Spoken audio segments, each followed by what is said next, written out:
Because when you're Prime Minister, I would imagine energy is a really important thing. You're probably permanently tired. There's all this stuff coming at you, wave after wave of things.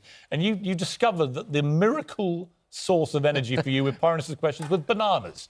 Yeah, I literally, when I first started doing it, I was finding, because it was a half-an-hour session, towards the end of the half hour, your energy levels were dropping, and I was, making mistakes or not thinking quickly enough on my feet. And I often hadn't eaten for a couple of hours before I go into the chamber. So I actually, in the end, took a banana every time, just short about 5 minutes before I go in. And it worked. Sounds ridiculous, but... Your last questions were good. Well, they were better. What is it like, Prime Minister's questions? And how do you think Jeremy Corbyn is dealing with them? Sometimes you go in different parts of the world, and it's even cable TV programmes in Japan and places that have Prime Minister's questions, and people say, do you miss it? And I say the one thing I really do not miss about being Prime Minister is Prime Minister's questions. Because you're literally 30 minutes or more than 30 minutes now on the at-risk register. Where anything could come. Yeah, anything could come. And it used to be amazing. Sometimes you'd think, today's going to be quite an easy day. And half an hour later, you'd emerge from the chamber battered and bruised. And other times you think, oh, it's going to be really sticky and it'll go well. But it occupied so much of your mind.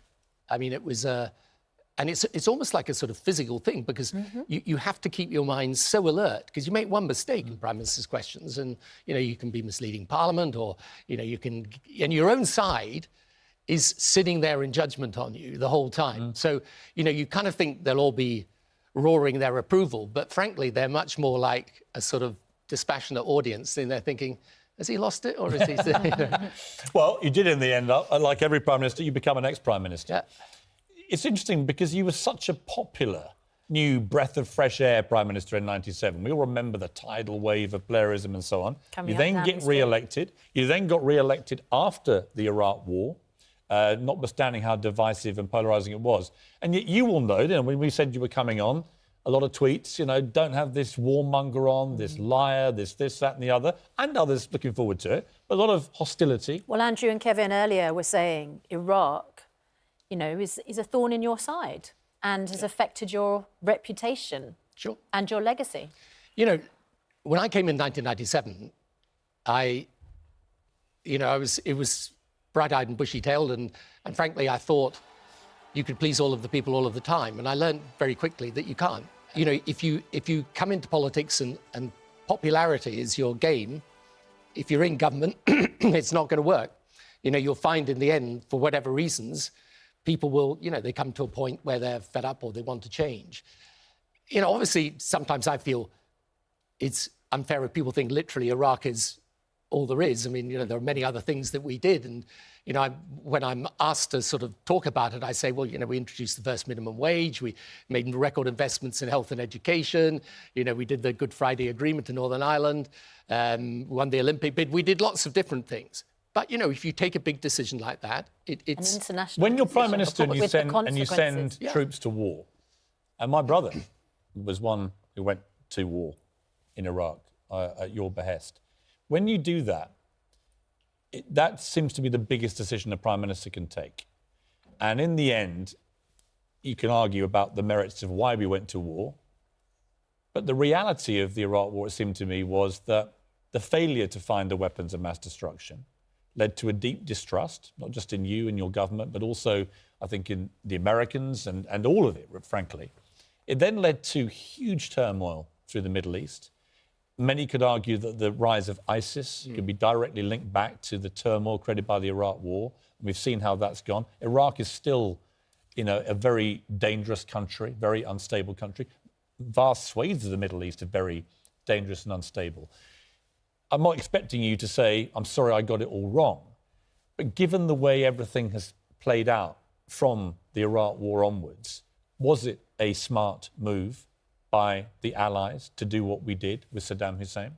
Well, it was never designed as a smart move, but there are two basic decisions I had to take at the time. One was, do you remove Saddam or do you leave him? And, remember, he had caused 2 wars in the Middle East.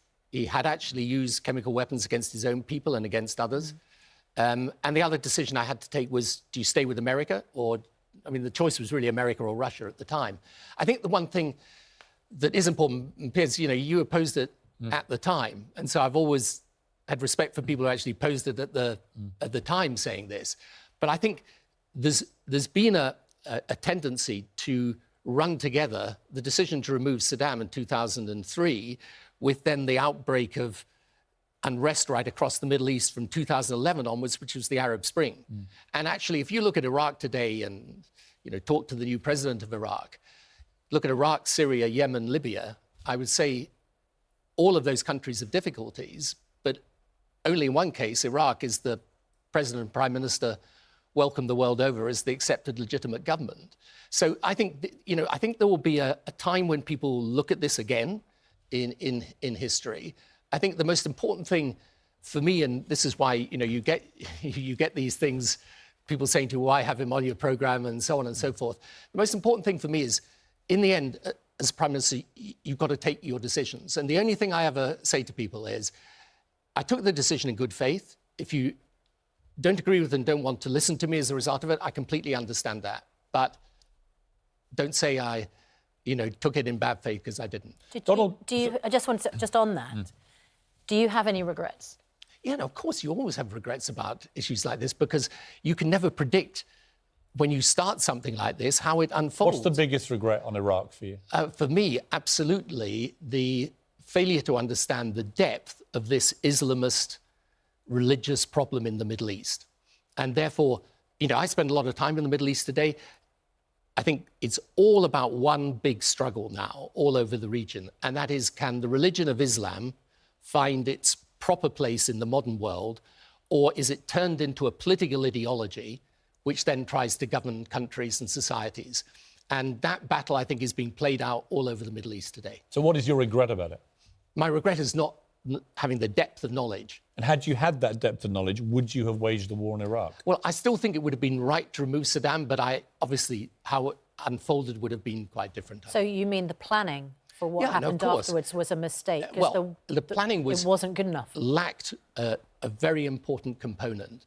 And, this is something I think about all the time, but then there's a limit to how, you took the decision now 15 years ago, and you stand or fall by it. Donald Trump, you've never met him. He's obviously, talking about polarising, Donald Trump is about as polarising as it gets. However, half of America loves him. I go and see these states like Florida, Texas and so on. New York and LA all predominantly hate him. He's a sort of bull in a china shop, disrupting the world order of doing things politically. And you could argue that with China on trade, with standing up to Iran, with trying to do peace with North Korea, with making NATO countries pay more bills and so on. Actually, if it wasn't Donald Trump, he might be getting a lot more credit than he's getting for some of the stuff he's doing. What do you make of it? So what I make of it is you've got to fit the Trump phenomenon into two bits. There's what I call the stuff. The noise. Yeah, the noise, rhetoric, the tweeting, I don't know, all this stuff. The missteps. And it's just the general sort of way he does things. The rhetoric. Yeah. And then there's the actual policy. And part of the trouble today, not just in America, but all over the Western world, is that people can't see each other's point of view very well. So, if you're in the US, as you will know, Piers, and you try and have a rational conversation about Donald Trump... You can't. No, you can't. Yeah. And I think what's really important there, here, everywhere, is to rehabilitate what I call the politics of building bridges. He's very anti-political correctness. He feels it's gone way too far, that this kind of liberal hysteria about everything, whether it's changing mankind because it's offensive or getting rid of three wise men. Right. And when you hear stories like that, it seems to me it's very self-defeating. People don't all sit back watching that on TV and go, that's a good idea. They think, what is this nonsense? Yep. And I think it does fuel a kind of populism against that kind of thing. What do you make of the PC world we now inhabit? Yeah, so even though when we were in government, for example, we introduced all the measures for equality, for gay rights and so on and so forth, I think this stuff's just gone a bit crazy now. And in what way? Three wise men, seriously. Right, it's ridiculous, that's not a policy, is it? That's just one individual. I know, but perhaps trying to be a little bit more liberal and open-minded in one church. Yeah, but it's an indicator of something. The fact that you care to change the three wise men, it's just... you see, the risk is that you open up a cultural divide where literally you get two groups of people who don't speak to each other, listen to each other, or like each other. And I can see this happening Fueled by in the US. social media as well. Yeah, of course, social media is a revolutionary phenomenon. I mean, look, let's be clear about social media. Because for politics, I think it's a bit of a plague, to be honest, because it creates an exchange of abuse rather than an exchange of argument. It hardens positions. Right, it hardens position. And then it creates these echo chambers where, you know, I read some of the stuff on social media and Do you ever read tweets about yourself? Because I'd imagine that's not a very comfortable experience. No, I actually don't much for that very reason, because, you know, otherwise you're just kind of reading the stuff. It's a way that real people can speak truth to power. Actually, it gives them a level playing Or scream field. truth to power. Yeah, You know, perhaps people deserve that. You're right, Susanna, but on the other hand, you look at some of it and it is just abuse.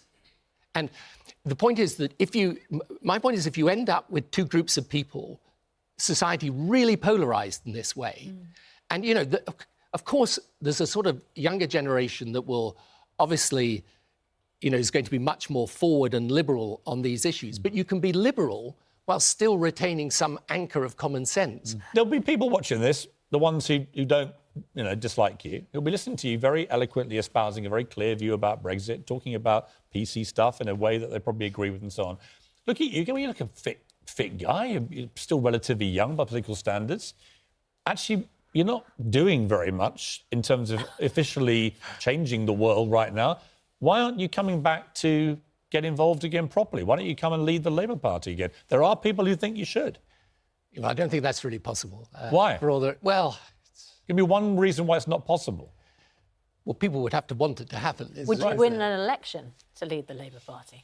I don't know. And, you know, I've never sort of given it thought because I've never thought it's a realistic possibility. Well, now I'm asking you, what's the... I know you're asking me, and I'm thinking of different ways of avoiding the question. But when a politician avoids a question, it's because he doesn't want to say, yes, I'm thinking about it. No, but I'm not thinking about it. But Really?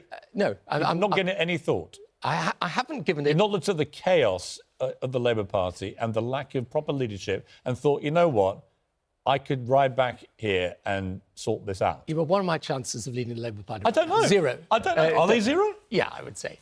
I would have said that Jeremy Corbyn's chance of leading the party was zero. And there he is, the leader.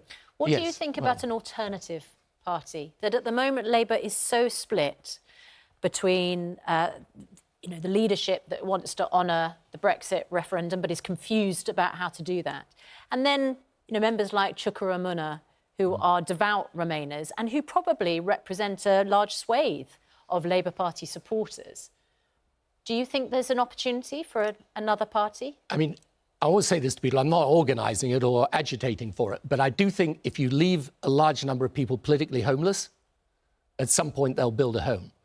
So if the Labour Party stays in a far-left position, and if the Conservative Party ends up with a very right-wing leadership in its next leadership, I think you probably will get something new. But it's very difficult in our system to create it, you know, and the first past the post system in politics gives a big barrier to it.